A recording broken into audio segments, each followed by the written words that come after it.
really no intro necessary here. I'm going to be checking out why Morocco really could win the World Cup.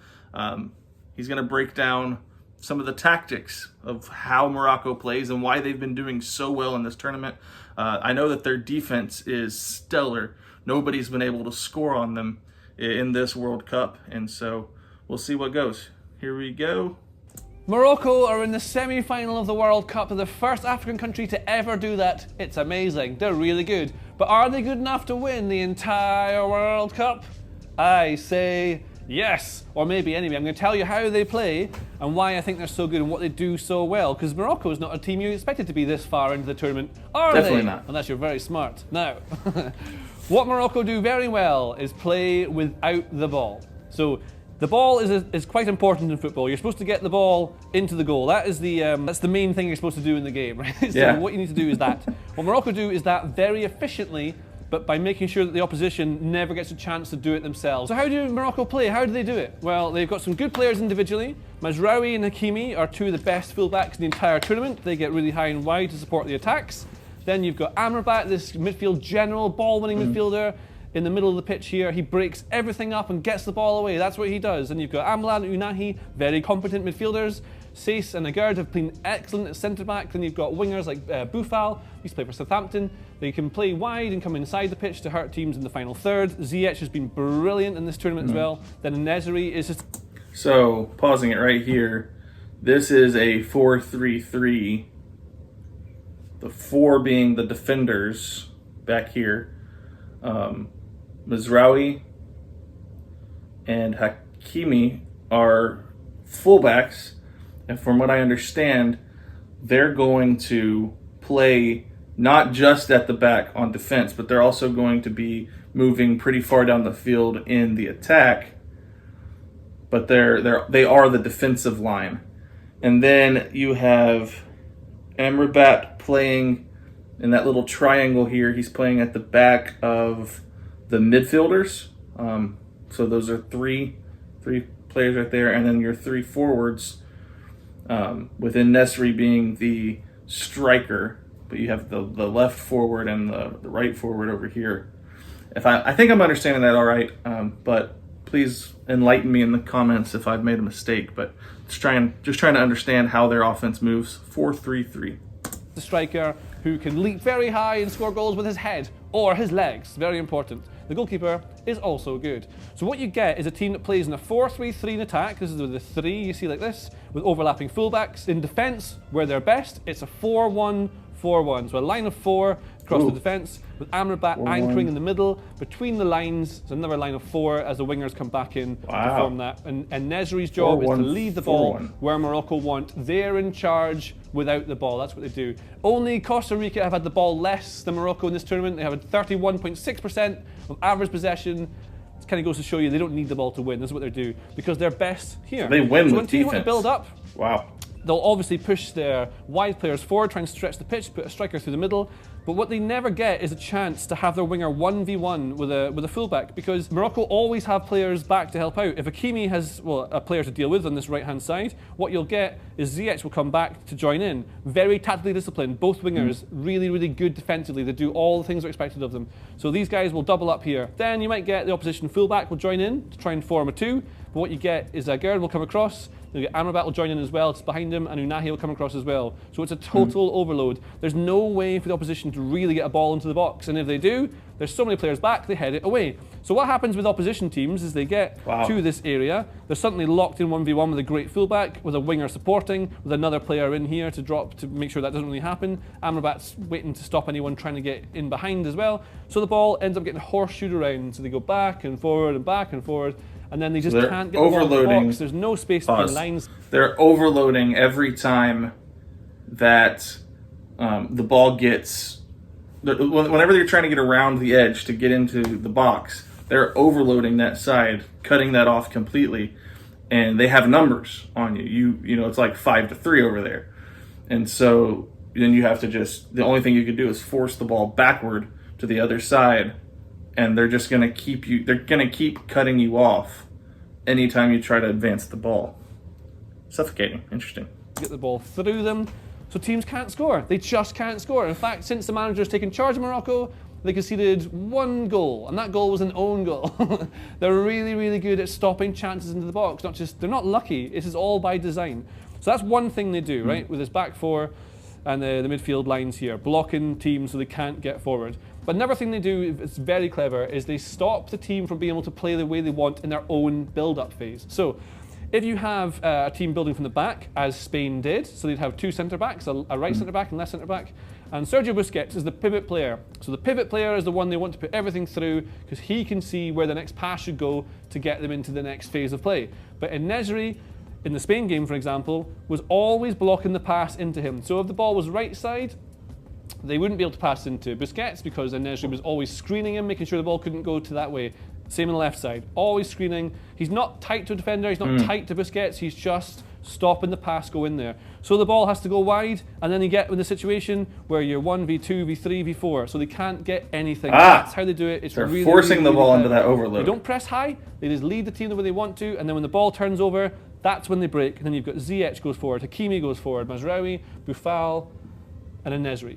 And these are your forwards. They don't send too many players forward because they don't want to ever leave you a chance to counter-attack them, because that's how they would lose a game. They don't want to concede. So defensively, obviously they're fantastic, really, really solid. That's what you want. But how do they score goals? How are they getting through all these amazing teams? How are they beating them all? Well, we can see how they play with passing maps. It kind of shows us mostly what we're talking about here. So if I go and look at how Morocco build, here we go. This is Morocco against Portugal. This is how they played the game.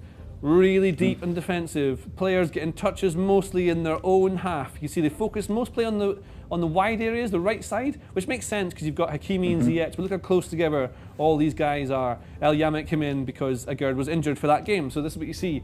Really deep. They don't have much of the ball. I would say 30%, 31% average possession. And it's in every game. Here's them against Canada. A weaker opponent.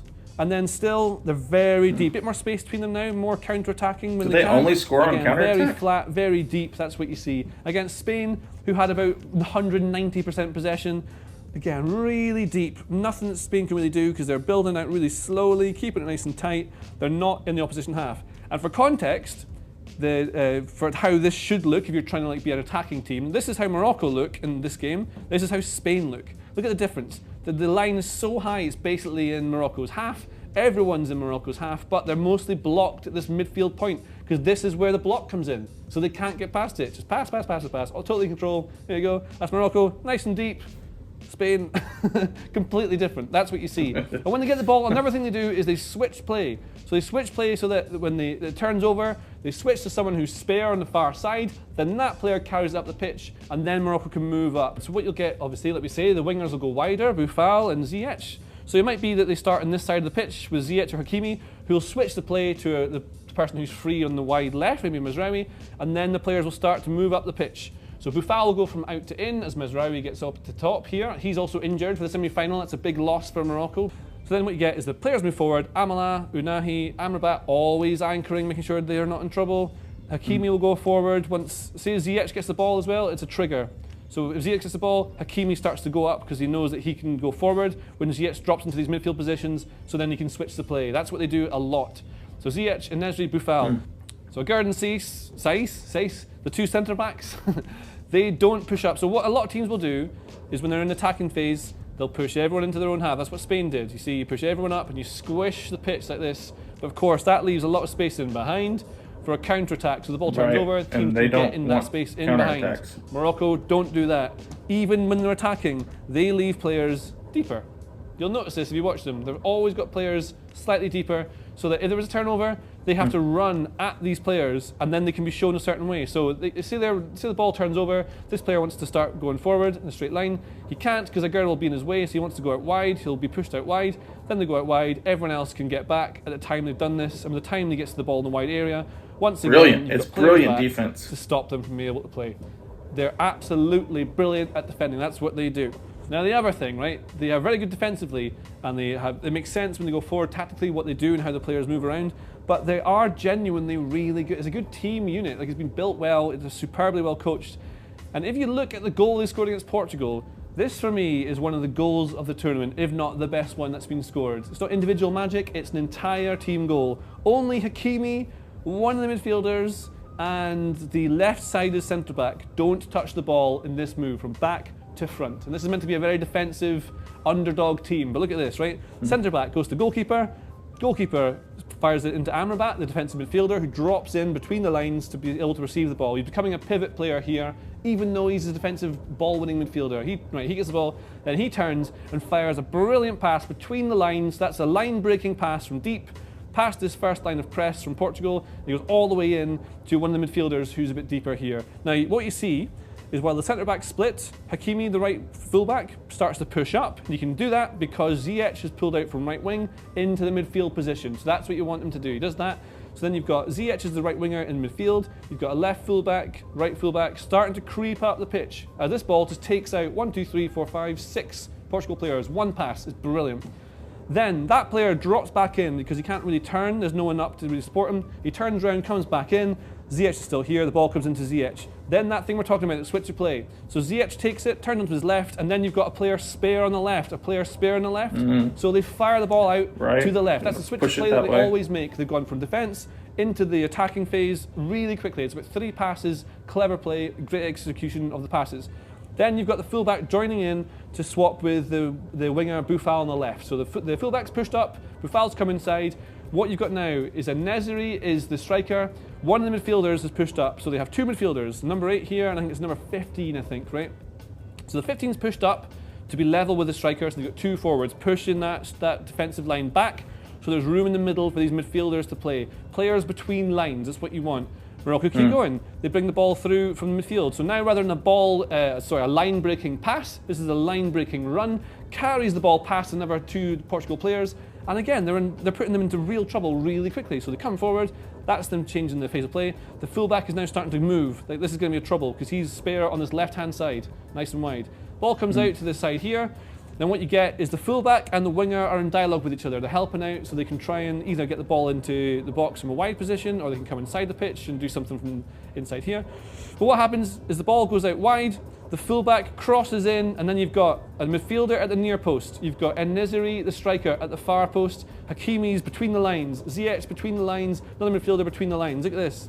Portugal can't get close to them. They can't squish it quick enough because they're all playing between. These guys are pushing them back. Then the ball comes in, and that is one of the best headers you'll see in the World Cup. Leaps about 20 metres into the air, beats the goalkeeper, puts the ball in the back of the net. And that is Morocco. Little Morocco, the ones you didn't expect to be there in the semi-finals of the World Cup to play France. Now, France are very good, but Morocco are very good too.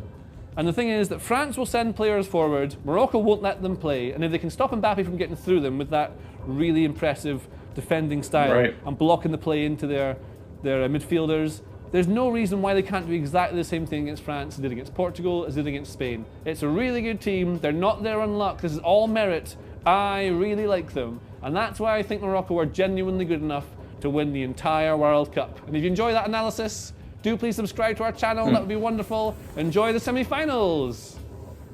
Do subscribe to this channel, it's an awesome channel, great work. All right, so I loved that video. Number one, being a coach of our American football, I love tactics. I love seeing how a team game plans. I love the chess match up here. And so that was an excellent breakdown. I definitely understood a lot of the concepts that he's talking about, and just to see him break down how they actually scored that goal, and by talking through the movements, actually helps me with learning the sport, because now it's more than just 11 guys show up to the pitch and they just start playing. There's a lot that goes into the way that they play and the way that they so now that I know kind of what their philosophies are, I'll be watching for that when I see their game against France. Morocco's got a chance to win the World Cup, and they look good, and that would be really super cool for Morocco to actually win the World Cup.